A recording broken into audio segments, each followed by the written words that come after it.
Good evening, everybody. Well, last night there was this war cabinet, the Brexit war cabinet met, and all the reports we've got out are that far from the 20 billion that we were prepared to offer to leave the European Union that was conceded in Theresa May's speech back in Florence, apparently we're now prepared to pay, 40 billion. It's an eye-watering sum of money now.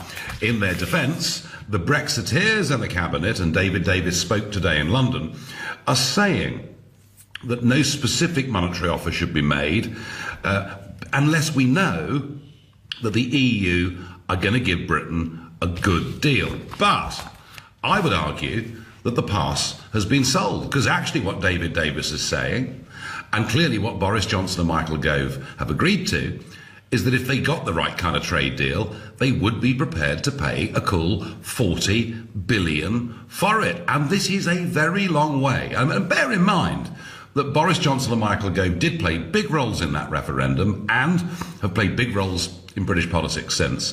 This is a long way away from where they were just a few months ago. Here was Boris in the House of Commons in July. I'm sure that my honourable friend's words will have broken like a thunderclap over Brussels, and they will pay attention to what he has said, and he makes a very valid point. And I think that the sums that I have seen that they propose to demand from this country seem to me to be extortionate, and I think to go whistle is an entirely appropriate expression. So go whistle. And we talked, didn't we, last night a little bit about this when, the last opinion polling showed that 63% of the country thought 20 billion was too much. Goodness knows what they'd say if you put the question of 40 billion to them. So I'm asking you, we've got these two very powerful Brexiteers now in the cabinet, and I'm asking you out there, particularly if you voted for Brexit, do you feel let down by Boris Johnson and Michael Gove? And if you do, call me on 0345 6060 973. Maybe you think they had no option because they have to be loyal to the party and the leader, in which case text to 84850, or perhaps Remainers can tell me why paying 40 billion or perhaps more is good value, and you can tweet using the hashtag Farage and LBC at LBC. And yes, I'm live from Liechtenstein, and more of that in a moment. But first, I want to get the temperature of this, because I think this government believes that provided it keeps saying we will fulfill Brexit, that they can pretty much get away with delaying it for a long time, filling us up with years of transition, paying a lot more money, conceding that the European Court of Justice, at least during the transition period, would have a say over the rights of EU citizens living in the United Kingdom. And I think this government think, it'll be okay. The public will just put up with it. Well, I wonder, will they put up with it? I'm testing the temperature here. And my first caller is Philip in Lymington. Good evening, Philip. Good evening, Nigel. So, were you a Brexiteer, Philip? Nigel, I most certainly was. And how do you feel, when you get these reports coming out last night that, 20 billion, even that was never talked about, but when you get these reports that Johnson, Gove, Davis would agree to a truly huge sum of money, how do you feel about that? Well, it is appalling, but it all depends what they get back. Now, the BBC and others, Nigel, have been reporting today that they are going to offer more money in exchange for talks. Now, to my mind, that is nonsensical. You don't offer more money simply in exchange for talks. And what I would do, and you can imagine Thatcher doing this or Churchill doing this, is to get up and say, look, we will consider, without any commitment, we'll consider more money only if you offer us an excellent trade deal. And then the British government will stand by and consider how we react to that and whether you have made a good enough offer. In other words, mirroring their own language to us, Nigel. We will consider whether they've made a good enough offer, and if they have, then we will certainly offer more. But if they haven't, we reserve the right to withdraw the offer and take it off the table. So what you're saying, Philip, really, is that we need to try somehow, and gain the upper hand in these negotiations. But that's a tough call, given where we are at the moment, isn't it? And we, I actually teach negotiation skills to companies, and we always say, as you know, Nigel, never donate, always exchange. And she has to get on the front foot and say, look, if you make us a decent trade offer, then we will consider doing this. But if you don't, we reserve the right to take it off the table. And I think also, if I may say this, we need to look at the languages coming out of Brussels. You will be as appalled as I think many of your listeners are when you listen to the language. You know, when asked to exchange concessions, which is the normal practice of a negotiation, Donald Tusk last week sneered, Nigel, at the English sense of humour. Meanwhile, Hans-Olaf Henkel says Germany expected us to, and I quote, offer unconditional surrender to the EU. Now, Nigel, the last time the Germans demanded unconditional surrender was at the Battle of the Bulge, to which the American General McAuliffe responded with a four-letter word, nuts. Margaret Thatcher, if she were in power, as you can imagine, would do precisely the same. But can we really expect that from Theresa May? I doubt it. Philip, Margaret Thatcher would not have blinked the way that she did in Florence. Of that I'm absolutely certain. And I think these negotiations would be on a completely different level. But Philip, let me just ask you quickly. Firstly, if there was a free trade deal, would it be worth £40 billion? Certainly not. We look at what happened to Canada. They didn't have to pay anything like that to get a good deal. And the fact is, people forget that the United States has increased its exports into the EU far more at a far quicker a rate than has Great Britain. And it has done so, Nigel, on WTO.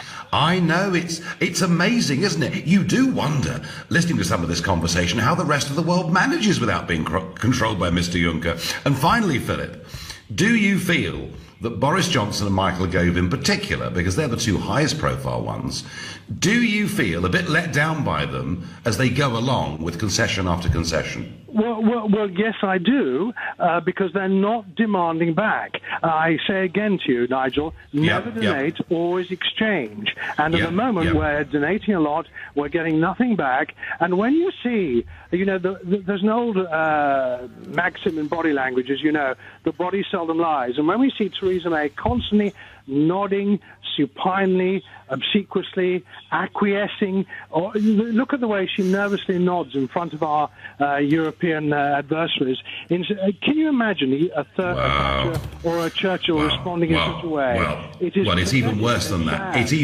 It's worse than that, because we found out, did we not, that she had her Florence speech cleared by Mr. Juncker's office. Who could believe it? Philip from Livingston, great call. And as he says, never donate, always exchange. Philip, who clearly knows something about negotiations. I wonder how Lawrence in Camden feels, and whether he thinks Boris and Michael Gove are letting the side down a bit, or is it necessary for them to do this? Well, number one, Mr. Farage, I think you let everybody down by the fact that you got what you wanted for, 20-odd years, and then you jumped ship. The pipe to where? for my friend. Which ship did I jump to, Lawrence? Which ship did I jump to? I said you jumped ship. I don't know where you jumped to, but you ran away. They don't even pay the leader of the Brexit party. Now they got to do it voluntarily. Lawrence, I don't know where you've been, or whether you saw what I was trying to do last week about George Soros in the European Parliament in Strasbourg, but I'm leading a growing, I'm pleased to say, group of Eurosceptics from right across Europe in Brussels and Strasbourg. I'm still fully engaged as an elected MEP. I haven't jumped anywhere. Really? Really? Really? Yes, really. Lawrence, thanks ever so much. I've got time for John in Formby. John, good evening. Were you a Brexiteer, John? Yes, I certainly was. And do you think that Michael Gove and Boris Johnson are going along with too many concessions and letting us down, or is this the necessary business of collective cabinet government in a tight corner? This weakness is becoming contagious. I thought it was bad enough when we appear to have a divided cabinet between Ramonas and Leavers, but now they're all weaklings, it seems to me. Right.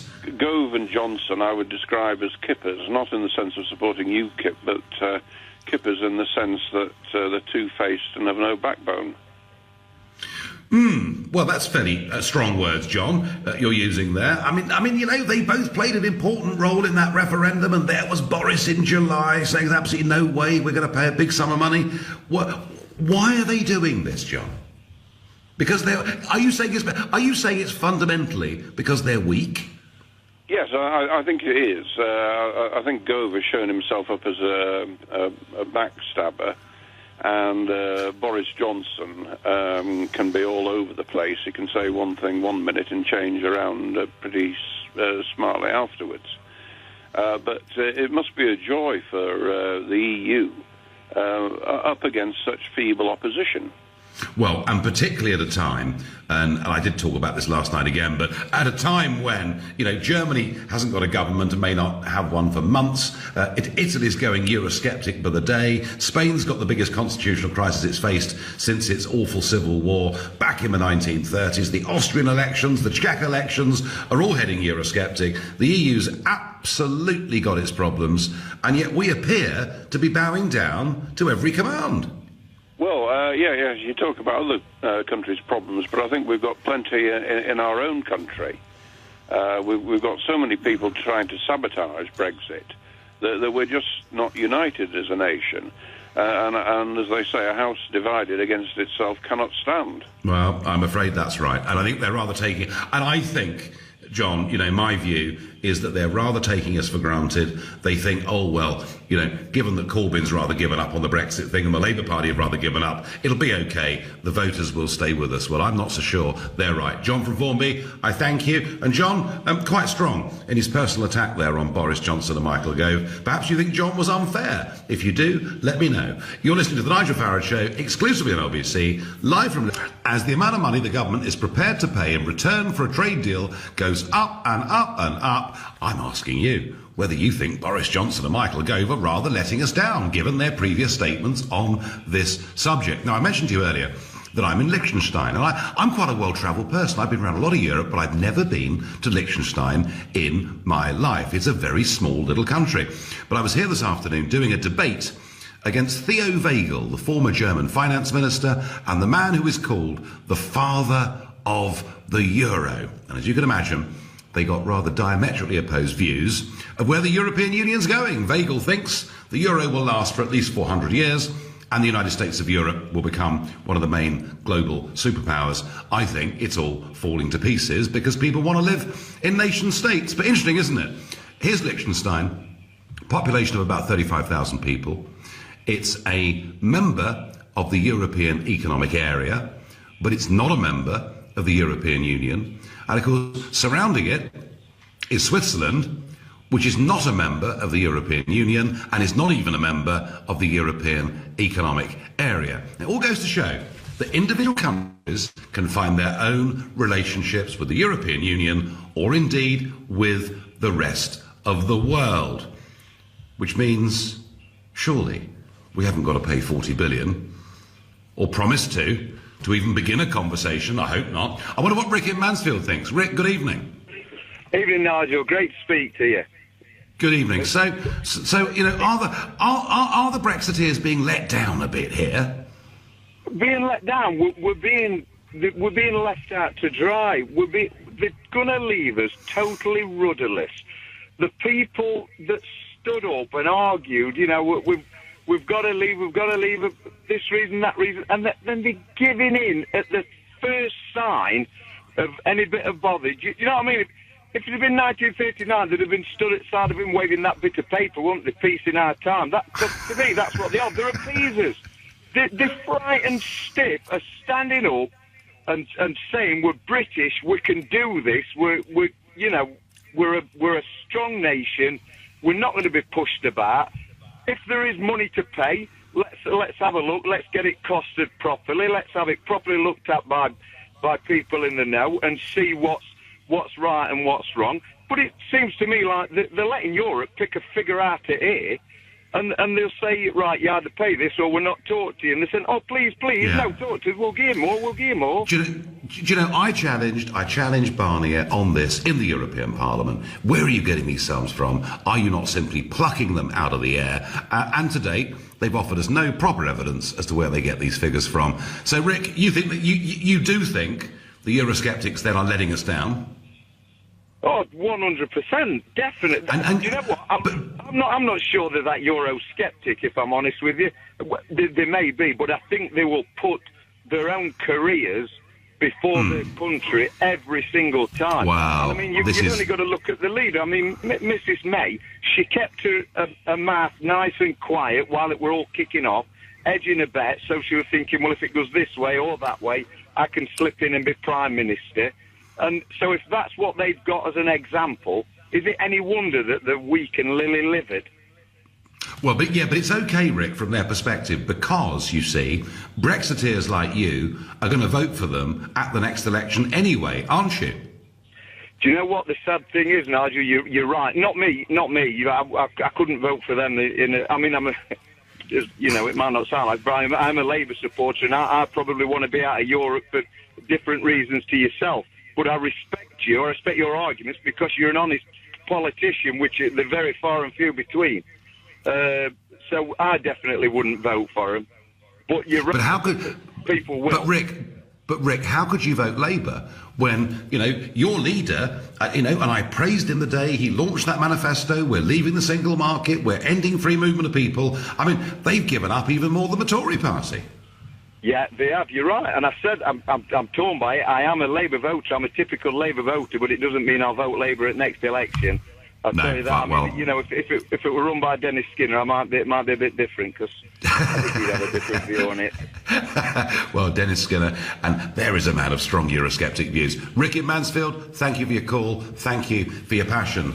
I get on text. I do not agree with the extra cash to the EU, but we the people have no say in the matter. If the EU carry on with their ways, then we should pay them nothing and we should walk away, says Roger. They talk about 40 billion like it's peanuts. We voted to leave, not to be held to ransom. I can't believe the PM is letting them tell us what to do. These talks are one-sided. We don't need to give them all this money, says Shirley. Well, I tell you what, Shirley, is really pertinent about your point and saying 40 billion isn't peanuts. Because tomorrow, hey, it's the budget. So what happens? Philip Hammond stands up and he announces some tax increases, maybe not particularly big tax increases, but whether it's on diesel cars or whatever it may be, he announces some tax increases. I'll tell you what the public will say.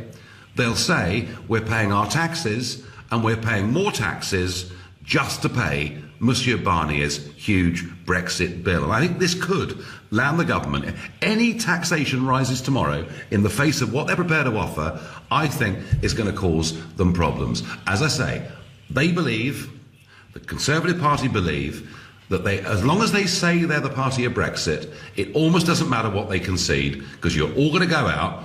Maybe our friend from Mansfield wasn't, but in general, all of you on the Eurosceptic side are going to go out and vote for them at the next general election. And I'm not so sure they can take you for granted. I think, at the moment, I don't think the public is yet really angry, but I certainly think it's very concerned. I wonder what Pat in Halton Regis has to say. Good evening. Good evening, Nigel.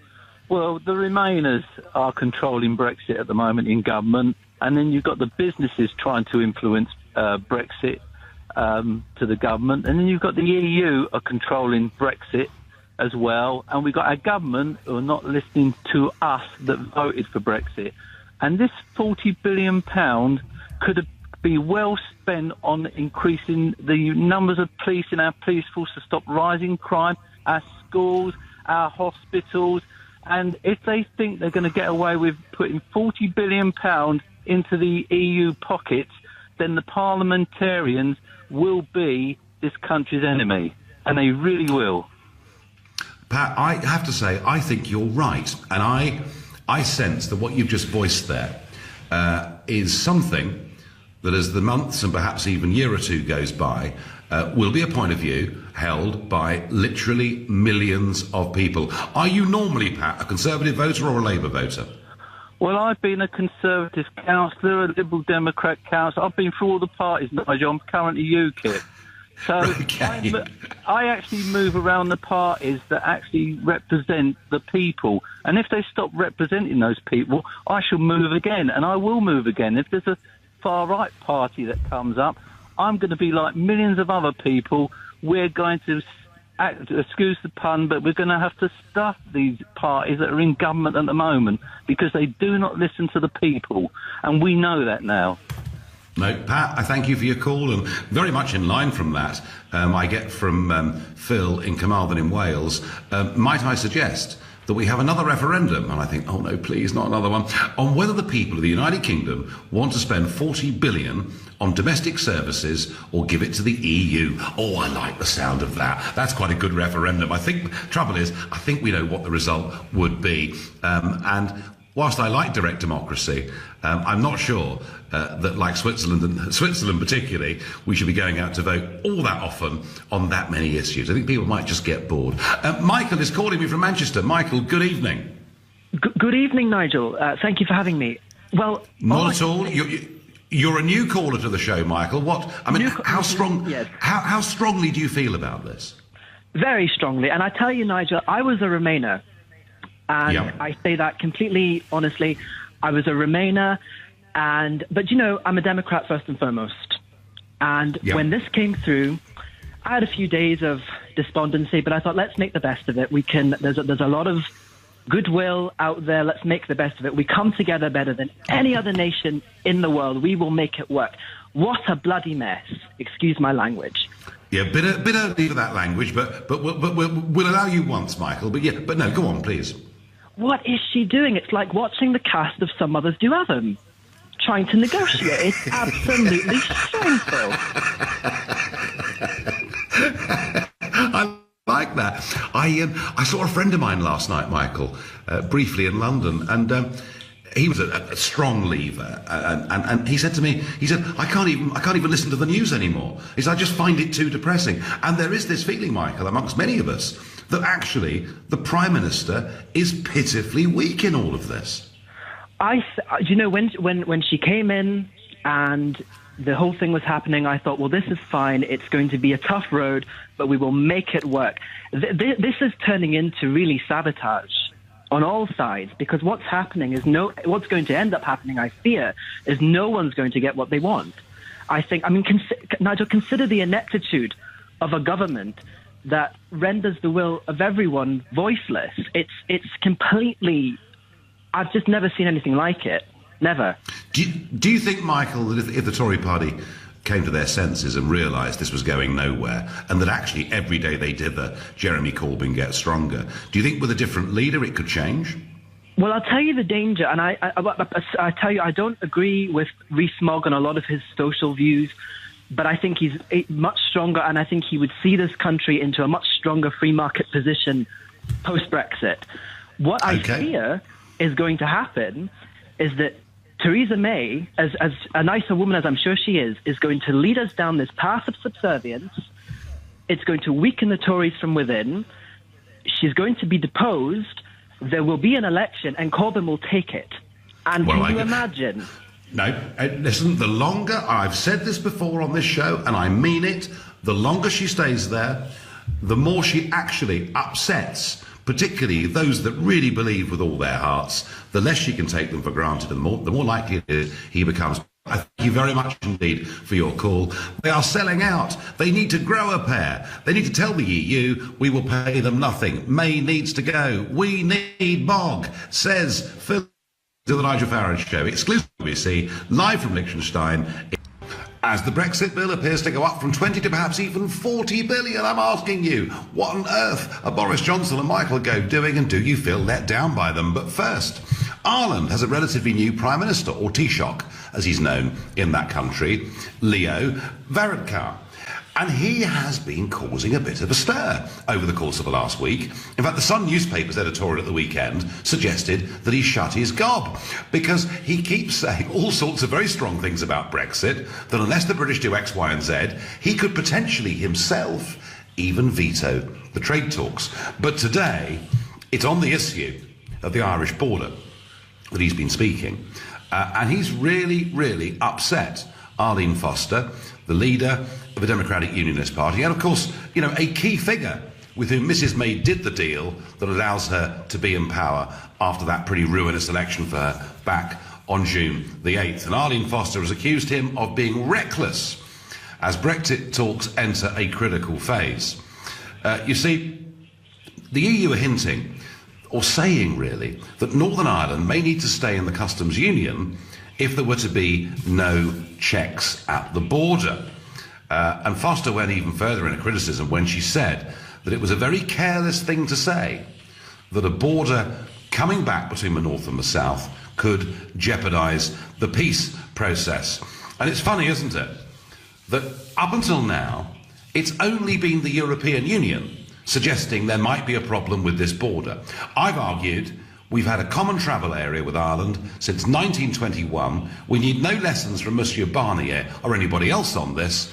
And when it comes to goods and services moving back and forth across the border, well, frankly, the answer's simple. Let's have a simple free trade deal between the two of us, and then there wouldn't be a problem. And yet, it looks to me like this Irish Prime Minister is frankly doing the bidding of his European lords and masters. Irish politicians in recent years have been very good at that. And I would say to you, Mr Varadkar, what about your farmers? What about your businesses for whom the UK is absolutely the key export market? Something like 50% of Irish beef comes to the United Kingdom. So rather than using this as a means, frankly, of trying to break up the United Kingdom, why don't you do the right thing by your own people and your own businesses, stop threatening us, and actually start to talk some common sense on trade? I suspect those words will be entirely wasted, but hey, you know what? I tried. So back to Boris, back to Michael Gove, back to, do you feel, particularly if you're a Brexiteer, do you feel let down by them? Because it appears that if we were to get, and David Davis couched this carefully today, but if we were to get the right trade deal, then we would be prepared to pay a Brexit bill, and it's rumoured, not confirmed, but rumoured, that could be, after the Brexit War Cabinet last night, as much as 40 billion. I wonder what Omar in East Ham makes of all of this. Good evening, Omar. Good evening, Nigel. Thank you for having my call. Nigel, not a bit. We have to take a real good look at the UK team. We've just got politicians on the team. We don't have any professional negotiators. What we need to do is cut down the politicians, all right, and fill the rest of the places with a negotiating team. So what I'm saying is, let's say a couple of Brexiteers, one Remainer, maybe another politician who knows how the European Parliament works, and the rest should be filled with a negotiating team who do nothing but negotiate. A skillful negotiator, professional negotiators. That's what we need. And then if we have... I wouldn't mind that, Omar. Then we'll get somewhere. I wouldn't mind that, Omar, but I do worry that given where we are in the negotiations now, where basically the Prime Minister blinks in Florence, starts to make concessions, or perhaps some would say starts to appease, how do we get it back from there? I think the best thing to do is to go in with an offer and stick with it. Just go in with a different offer and stick with it. And saying that the 40 billion that we have just put in, I mean, the 40 billion figure that we're playing around with at the moment, I say just take that off and then put in a different offer. I mean, I know it sounds crazy. I know it sounds crazy, but the thing is this, is that we don't know what we're going to get for 40 billion. I know that these guys are saying that, okay. Well, Omar, we shouldn't offer a penny unless we're going to get something back in exchange. And we had Philip on the show earlier who said he teaches negotiations. You know, you have to have an exchange of some kind. We cannot just make a blind offer, and I hope and pray that we don't make a blind offer. But Omar, let me ask you just one other question. You know, do you think in the minds of Brexit voters out there that Boris Johnson and Michael Gove are holding good faith with them? I feel a bit let down by them. I really do. I've expected more from them. I really expected more from them. I didn't expect them to concede so easily. I mean, you see, the trouble is this. It's all politics. They're thinking politically. They're not thinking in terms of, in a business sense. Well, I think you're right, Omar. I think they're thinking about politics of the Conservative Party, of the Cabinet, of perhaps even keeping their own conditions. Omar, I thank you very much indeed for your call. Now, Graham has got some strong views on this, and he says we need to show other countries in the EU that there is nothing to fear from escaping from this prison of European nations. We can only do this by standing up to our jailers and blackmailers.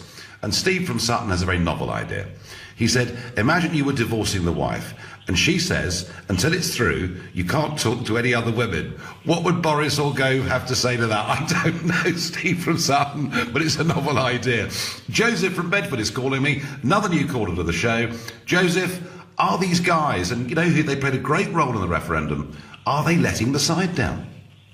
Good evening, Mr. Farage. No, I don't think they're letting the side down, really. Okay. Just say a quick thing. I was never really a fan of your politics, but I'm a big fan of your show. So I think you found your calling in life, really, to do this. If I'm being honest with you, you presented. Okay, well, that's fine. And Joseph, you know, the point about this show is, and the great thing with LBC is we're allowed as presenters to have opinions, but you, the public, are allowed to come back and knock them down as long as it's polite in any way you wish. And I sort of kind of think, well, really, what we're doing on these programmes here with this station this is real democracy. It is, and I really appreciate it. I've got no problem with that. I think, but the point I wanted to make was this. Just two quick points. The first one is that, you know, when everyone keeps saying that we don't owe them a penny, I disagree with that. We entered into agreements, into commitments, and I completely take the point that you don't pay a blank invoice, that we should have a breakdown of what we owe from them. And Mr. Barnier and whoever else, they're not given that, but they should. No. And I think the second thing about, you know what you said about should we be let down by, you know, Boris and Gove? So, is that, well, realistically, in negotiations, that's how it works. One person goes in with an extraordinarily high amount, the other person goes with an extraordinarily low amount, and they meet in the middle. I think there's no way on earth that when they said the 20 billion figure, that's what they actually meant.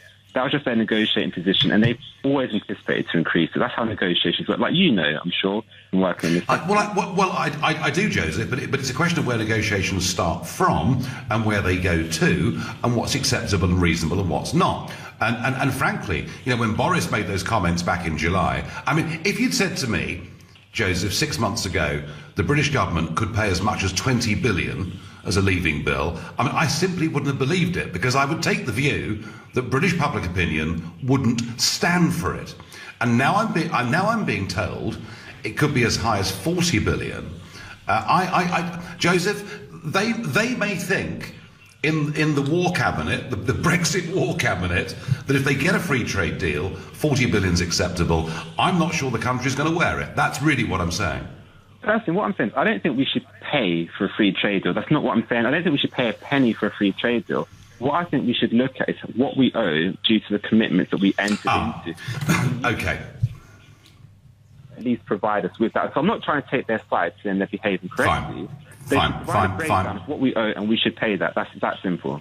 Well, do you know what? I'm happy with that. I've said for months on this that there is an issue with 22,000 pensioners. I believe that we should take those pensioners off their books so that long-term commitment disappears. And I've always said, Joseph, that we did enter into commitments, spending commitments, that go through to the end of 2020, and we should honour that as well. And that's fine. But against that, we do need to net off what assets we've got. But I think, frankly, and I'm going to be with you on this, Joseph, 100%, all this talk about whether the figure's 10 or 50 or 100, unless we can see some itemisation, frankly, it's all a bit like a sort of rather drunken game of poker. It's really very odd.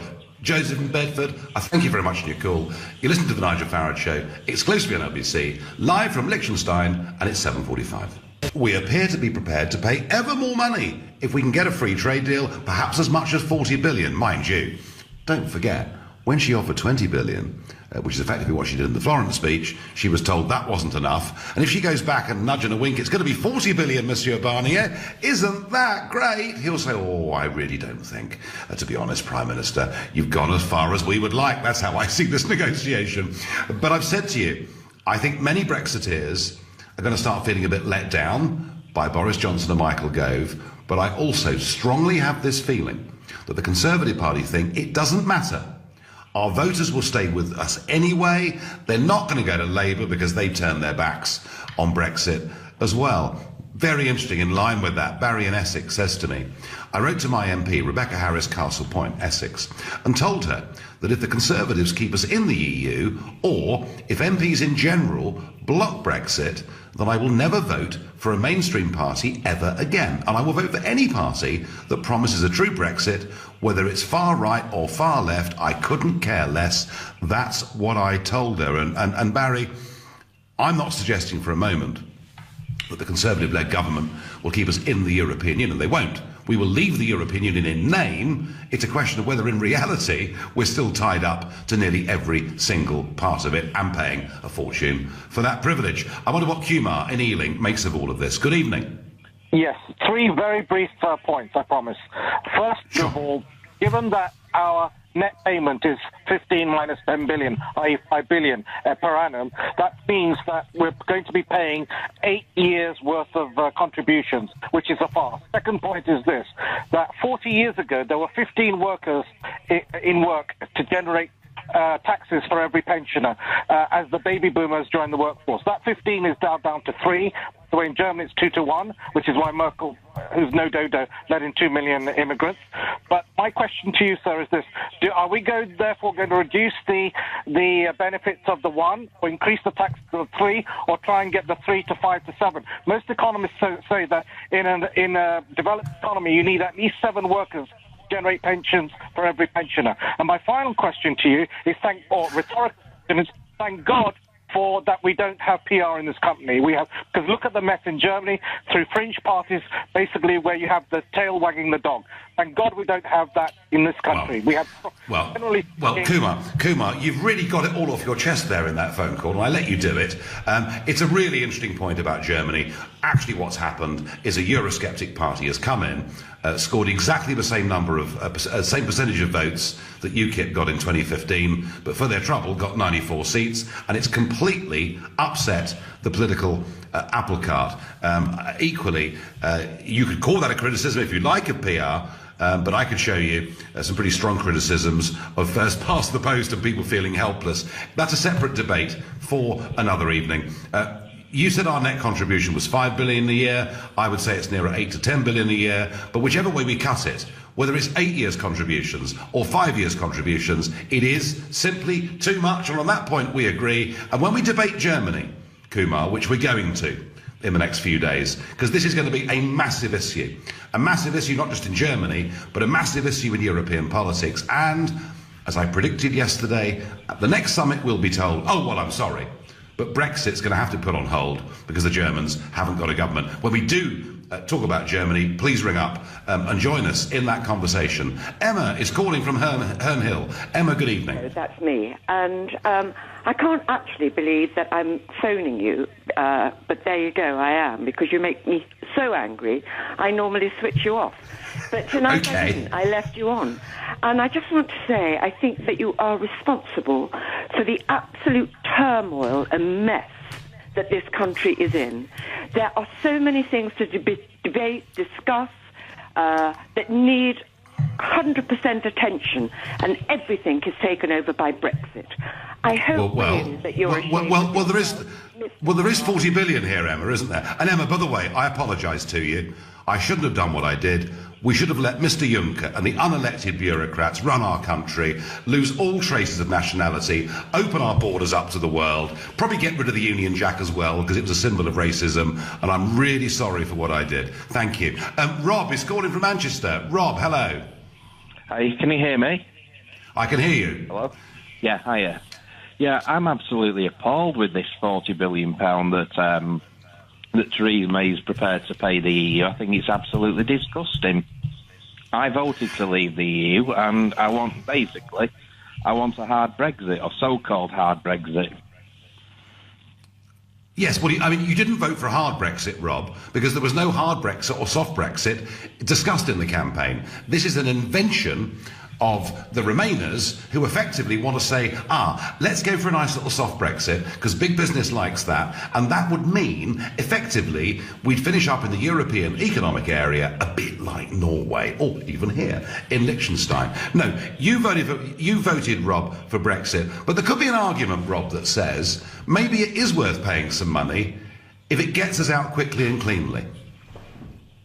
Well, I mean, I just think that, quite honestly, the £40 billion really should be spent on other things, such as a health service, roads, even paying off the national debt. I don't think we should be paying the EU a single penny. I think we should just walk away tomorrow morning, in my opinion. Yes. Well, it has to be said. That Peter Bone is with you. Peter Bone, Tory MP for Wellingborough, says he wouldn't pay them more than £1. All right, now tell me, would you normally vote Conservative in general elections or not? I did at the last one, but to be quite honest with you, I'm absolutely disgusted with them. But I'm probably more disgusted the fact that we don't have a credible opposition who can oppose this nonsense. I think if there was an election tomorrow, I don't know who would vote, to be truthful with you. I'd be tempted, much as I don't like saying it, if it gets us out, I'd be tempted to vote for either far left or far right, and I don't like saying that. I think that's a growing feeling. I think it's a growing feeling in the country. I thank you for your call. Dr. Ralph says, did the Irish people ask for Brexit? Your foolishness has no boundaries. Do you know what, Dr. Ralph? I remember being told this about the euro. I was an idiot, cretin, moron. Of course we should join the euro. Couldn't I see the amazing benefits that it would come to our country? Couldn't I see that if we didn't join, foreign money would not come into Britain? Businesses would leave. Goodness knows what would happen to house prices or the stock market. I've heard it all before. And it was wrong then, and it's wrong now. I tell you who has made the mistake. That's the Irish people being in the euro. Given that nearly all of their overseas business is denominated in dollars or sterling, they are in the wrong currency. And I do believe that very, very strongly. I'm going to go to David in Liverpool. David, good evening. Hi, Nigel. Look, the world's unfair. You know that. They're turning into gangsters in the EU, the heads and all that. That's like, let's just give them the money, make a clean break. This country's booming, the unemployment's low, and everything seems to be on the up. So make a clean break, get out, give them the cash. Nobody wants to give them the cash. No, of course you don't, my God. But look, that EU is run by money. There's nothing else going on. It's just money. And they're going to lose a big chunk. So they want it. So give them it, cut it, move on. Okay, no, David, I take you put the case very clearly. But, of course, to hand over a sum of money, we do have to get a trade deal back, don't we? Oh, yeah, of course. No, that's what I'm saying. We get the deal. Yeah, Just give them the money, get the deal, move on. That's it. Fine. David, and is there an upper limit on that money? Well, they want 500 trillion, but, look, I think if they're going to be serious gangsters like the cartel, you've got to say no and walk away. But it looks like we're getting there, Nigel, And look, at the end of the day, if the country sails through, we get the deal and the fair trade and all this, we're happy, come on. All right. No, it's a very pragmatic point of view, and I might agree with that point of view if we were talking about 5 or 10 billion. But I find if it's going to be 40 billion, I find that pretty much impossible. Nigel, we voted to leave, and that was a democratic win. We owe the EU nothing. I repeat, nothing. Offering 40 billion to these clowns just to agree to negotiate a trade deal with no guarantees, they might as well burn it, says Kevin. Well, Kevin, I totally agree with that. And it was interesting that David Davis today was really trying to distance himself from that position as much as he possibly could by saying, look, we would never hand over a very large sum of money unless we did get something back, very concrete, in return. Well, let's hope that's right. It had better be. Look, my views on this, I do think this matters. I've written a piece today for the Daily Telegraph that's just gone up on their website now. I think the more they dither and delay, the more voters lose faith. Not just in Brexit, not just in the democratic process, but I genuinely believe that if the Conservative Party think they can take millions of their Leave voters for granted, provided they keep saying they're going to do it, and people haven't, in their view, got anywhere else to go, I think they're in for a pretty big shock. I think you could see abstentionism at the next election from Conservatives, particularly if they fight the next election saying, vote for us, we'll get you out. Who is going to believe them?